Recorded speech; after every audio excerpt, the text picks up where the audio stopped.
দর্শক, চট্টগ্রাম নগরীতে বৃহস্পতিবার দুপুরে আবারও গুলির ঘটনা ঘটেছে। সে বিষয়ে বিস্তারিত জানাতে আমাদের সাথে যুক্ত হবেন সহকর্মী রাজীব বড়ুয়া। রাজীব, এর আগেও চট্টগ্রামে বিএনপি নির্বাচনী প্রচারে হামলার ঘটনা ঘটেছে।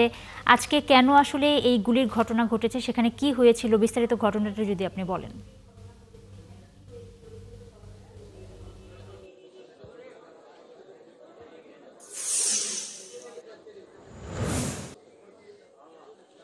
নুসরাত, আপনি জানেন যে গতকালকে চট্টগ্রামে বিএনপির প্রার্থীর নির্বাচনী প্রচারণায় গোলাগুলির ঘটনা ঘটেছে এবং সেই ঘটনায় ৩ জন গুলিবিদ্ধ হয়ে একজন মারা গেছেন এবং যিনি প্রার্থী বিএনপির তিনিও গুরুতর আহত হয়ে এখন এভার কেয়ার হাসপাতালে চিকিৎসা নিচ্ছেন। এই ঘটনাটার রেশ কাটতে না কাটতে আজকে দুপুরবেলা একই জায়গায় একজন অটোরিকশা চালক, তার নাম ইদ্রিস, তাকে কয়েকজন সন্ত্রাসী বদরার থেকে তাকে ওই জায়গায় নিয়ে যায় এবং নিয়ে গিয়ে তার পায়ে গুলি করে এবং এখানে ধারণা করা হচ্ছে যে এটা আসলে পূর্বশত্রুতা অথবা মাদক বিষয়ক কোনো তাদের মধ্যে দ্বন্দ্ব থাকতে পারে, সেই বিষয়কে কেন্দ্র করে তাদের মধ্যে গোলাগুলির ঘটনা ঘটেছে এবং সেই ইদ্রিস এখন আহত অবস্থায় চট্টগ্রাম মেডিকেল কলেজ হাসপাতালে চিকিৎসাধীন আছেন। ডাক্তাররা বলছেন যে কিছুটা আশঙ্কাজনক অবস্থায় আছে, এখন ক্যাজুয়ালিটি বিভাগে তিনি চিকিৎসা নিচ্ছেন।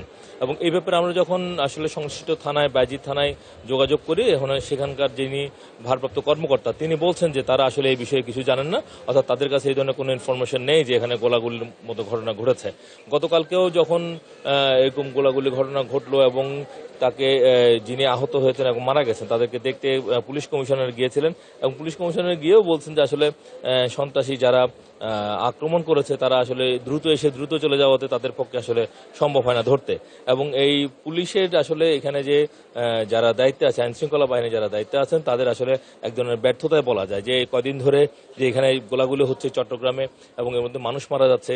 এর আগেও আমরা জানি যে চট্টগ্রামের যে বাকুলিয়া নামক যে জায়গা, সেই জায়গায়ও বেশ কয়েকবার গোলাগুলি হয়েছে এবং জোড়াগুন হয়েছে। ফলে নগরের মধ্যে কিন্তু এক ধরনের অস্থিরতা, এক ধরনের সন্ত্রাসী কর্মকাণ্ড আমরা আসলে লক্ষ্য করছি, যেখানে আসলে কিছুদিন পরপরই নিজেদের সন্ত্রাসী গ্রুপগুলোর মধ্যে আসলে যে গোলাগুলি হামলাগুলো ঘটছে, কিন্তু পুলিশ আসলে ঠিক কার্যকরী কোনো ব্যবস্থা আসলে নিতে পারছে না। যেমন গতকালকে ঘটনায়ও কাউকে আটক করতে পারেনি এবং আজকে দুপুরে যে ঘটনা সেটি আসলে পুলিশের নজরে এখন আসেনি এবং পুলিশ জানেও না আসলে ওখানে যে এই ধরনের একটি ঘটনা ঘটেছে। ফলে পুলিশের এই ধরনের তৎপরতা যখন থাকে না, তখন আসলে আশেপাশের যারা মানুষ এবং স্থানীয় যারা বাসিন্দা তারা আসলে একটু শঙ্কিত অবস্থায় থাকে এবং তারা বলছেন যে আসলে রাজীব বড়ুয়া, অনেক ধন্যবাদ আপনাকে। আসলে সেখানে একটা অস্থিরতা বিরাজ করছে, আমরা বুঝতে পারছি।